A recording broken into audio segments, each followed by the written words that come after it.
Mkuu wa Mkoa wa Dar es Salaam Albert Chalamila amewataka wananchi kuendelea kushirikiana na kuimarisha mshikamano bila kujali tofauti za kidini. Akizungumza wakati wa hafla ya iftari iliyofanyika jijini Dar es Salaam iliyowakutanisha watu wenye changamoto za uoni pamoja na watoto kutoka vituo vya kulelea yatima, Chalamila amesema kuwa ni muhimu kwa Watanzania kuendelea kushikamana, kupendana na kuishi kwa amani na ushirikiano.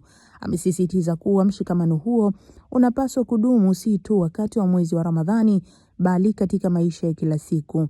Aidha, amesema kuwa hafla za iftar zina mchango mkubwa katika kuwakutanisha watu wa dini mbalimbali na kujenga uelewano, hali inayochangia kudumisha amani na utulivu wa nchi. Hafla hiyo imehudhuriwa na viongozi wa dini, wadau mbalimbali pamoja na wananchi, ikiwa ni sehemu ya kuimarisha mahusiano na mshikamano wa kijamii, hususan kusaidia watu wenye uhitaji. Mimi leo nilikuwa na iftari 7, lakini hakuna hata moja iliyo qualify kuwa na vigezo. Iftari ya 8 ndio iliyopata vigezo vizuri sana ambavyo kadiri miaka inavyozidi kwenda tunafifisha neno iftari kama sadaka. Neno hili linapotea. Tumejenga utamaduni wa kukutana sisi wenyewe wenye uwezo na kufanya kuwa iftari ya pamoja. Hili jambo ni vizuri tukaanza kulirekebisha taratibu ili siwe kama tunavyolifanya. Kuna iftari nyingi sana zinapita, lakini ndani tunakutana watu wote wenye uwezo mkubwa kabisa. Sasa mimi nilikuwa nafikiri tungekuwa tunakutana wote wenye uwezo mzuri, halafu tunaendesha fundraising kwa ajili ya kupata fedha kupeleka kwa watoto wazuri kama hawa. Leo tumefuturisha watu kutoka makundi maalum. Wapo wenye ulemavu, wapo watoto kutoka katika mazingira magumu, wapo watoto ambao wanalelewa na wazazi ambao hawakuwazaa, na wala sio kwa sababu mbalimbali au zipo sababu mbalimbali. Hata juzi tumeona Mheshimiwa Rais amemwasili mtoto mmoja baada ya mtoto huyo kutelekezwa huko Nzega.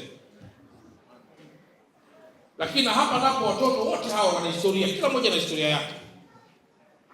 Wapo ambao historia zao zinafanana na wapo ambao historia zao hazifanani. Sasa tukiweka upendo kwa makundi haya, tunaweza tukalijenga taifa lenye mwanga mzuri kwa baadaye. Hiki tunachofanya ni sadaka kubwa.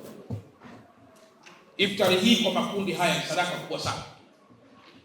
Na kama sadaka hii, na kama Mwenyezi Mungu anaisikia, hii ndio sadaka halisi. Na hakuna nyingine tena zaidi ya hii ambayo.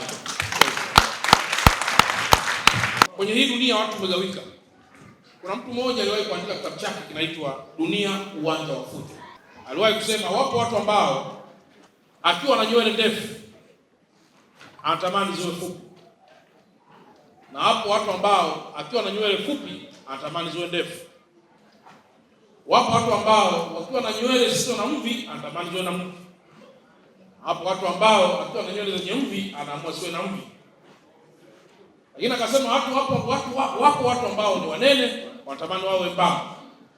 Lakini wengine ni wembamba wanatamani kuwa wanene. Yupo mtu ambaye anazaa mtoto ili amtupe, na yupo mtu ambaye hajapata uzazi anatafuta mtoto aliyetupwa.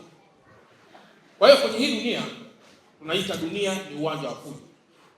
Sasa kikubwa ni kushika mawaidha ya mtume wetu ili tuweze kuyaishi yale mema, na baada ya kuyaishi hayo mema, nadhani hata huko mbinguni tutapata urithi ulio sahihi.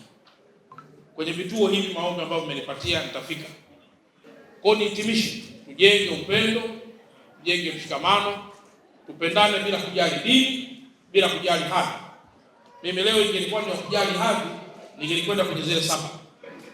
Lakini nikasema hapana, nakuja hapa ambapo pana watoto hawa walioibeba historia yao ya kesho, ambayo sisi tutakuwa tumezeka, wao wakiendesha taifa letu. Asalamu alaykum.